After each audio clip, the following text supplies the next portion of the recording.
Rema Namakula azalidde Dr. Ssebunya Hamza omwana olunaku olwaleero nga 17 olunaku lwa Sande omwaka 2021 omwezi ogw'11 omukyala Rema Namakula yayimba Siri Muyembe eyaliko mukyala wa Edrisa Musuuza nyaga okutegeeza nti olunaku olwaleero azaalidde omwami we Dr. Hamza Ssebunya yamukuba embaga yamenya n'ebitooke okwanjula kwali kwanjula embaga tennaba yes omukyala ono azaalidde Dr. Hamza omwana olunaku lwaleero era avuddeyo n'abeera ng'agenda mu maaso n'okulaba nga ayuzaayoza omwami we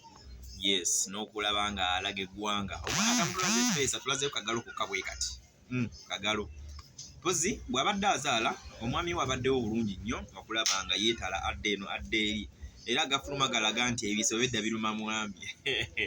ebisa obedda biruma mwami omukyala ye ng'ali eri ayiye akayimba kapya kagenda okubeera ng'amuyimbira ng'amusuuta so olunaku olwaleero omukyala ono azadde omwana ow'okubiri mu bulamu bwe amalu bamaze okubeera nga bamuzzaako omwana gw'azadde wa buwala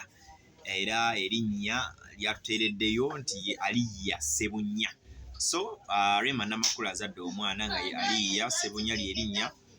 lyakoze eki lyawadde muwala we ono gw'azadde olunaku olwaleero olunaku olw'Essande Dokita yeebazizza mukyala we okulaba ng'ate owaaye amuggyemu ekiramu amuggyemu ekiwanga ono omwana wakubiri omukyala Rema Namakula amuzaala omwana gwe yasooka okuzaala yali wa Idrisa Musuuza aka Eddie Kenzo so olunaku olwaleero obufumbo tebwatambula bulungi ne bigaana n'avaayo ate n'abeera nga yeefunira omusyamwami omusawo Dokita n'akabiza so olunaku olwaleero omwana w'okubiri gw'azadde amuzaalidde Dokita so ge mawulire agaliwo gatambula wano mu ggwanga Uganda mu Kampala omwana ono amuzadde ssaawa 3 emabega